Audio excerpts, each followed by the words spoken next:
Salut! Je voudrais vous présenter deux choses dans cette vidéo. D'une part, un type de stylo, les desk pens, les stylos en tulipe comme ça, qui sont pas très connus. Et deuxièmement, le système de remplissage à levier, qui a été extrêmement répandu, première moitié du XXe. Donc ces stylos-là, on en voit encore des descendants, notamment dans les bureaux de la poste, où ils ont des stylos Bic dans des embases en plastique. En anglais, ça s'appelle desk pens, donc stylo de bureau littéralement en français. On peut aussi appeler ça stylo en tulipe, parce que cette partie-ci qui accueille le stylo, c'est ce qu'on appelle la tulipe. Les avantages de ces stylos-là, c'est d'abord qu'il n'y a pas de capuchon à retirer. Il suffit de saisir le stylo pour écrire. À l'époque, ça faisait une grosse différence parce que tous les stylos à plumes, tous les porte-plumes réservoirs à l'époque, ils avaient des capuchons à vis. Et quand on voulait juste, par exemple, cocher une case ou écrire trois mots, et ben on passait souvent plus de temps à dévisser le capuchon et le revisser qu'à écrire. Tandis qu'avec ça, il suffit de saisir le stylo, on écrit ce qu'on a à écrire, on le remet et c'est réglé.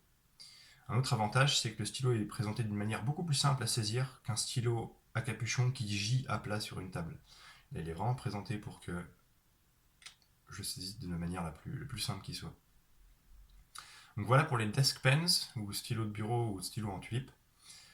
Pour ce qui est du système de remplissage à levier, je vais vous montrer sur un autre stylo, parce que ce stylo-ci est plein, je m'en sers tous les jours. Je trouve qu'il n'y a rien de plus pratique au bureau. Mais comme il est plein, si je me mets à jouer avec le mécanisme, ça va mettre de l'encre partout. Donc je vais vous montrer ça sur un stylo qui est vide. Voici un autre stylo à levier. Et donc comment on remplit un stylo avec un levier? Ces stylos-là,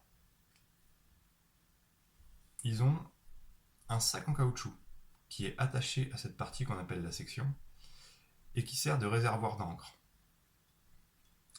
Le principe, c'est d'appuyer sur le sac en caoutchouc pour chasser l'air du sac, puis on plonge la plume dans l'encre, on relâche la pression sur le sac reprend sa forme et aspire l'encre à travers la plume et la section. Comment on appuie sur le sac avec un levier? Donc, à ce levier, voilà, qu'on peut tirer jusqu'à la verticale, est attaché à l'intérieur du fût, donc ça je ne peux pas vous le montrer malheureusement, une barre métallique qui est horizontale, qui est parallèle au fût, et qui vient appuyer à plat sur le sac en caoutchouc. Et c'est comme ça qu'avec un levier, on fait pression sur le sac en caoutchouc, et quand on veut remettre de l'encre, on range le levier, la barre en métal remonte, le sac reprend sa forme et ça aspire l'encre. Le sac en caoutchouc comme réservoir, c'était le type de réservoir le plus répandu entre 1901, l'année où Conklin a sorti son premier stylo à sac, et 1940 en gros. Avant le sac en caoutchouc, on avait les stylos, on avait les porte-plumes réservoirs sans sac, du genre que j'ai présenté dans une autre vidéo, où là on mettait directement l'encre dans le fût du stylo à l'aide d'un compte-gouttes.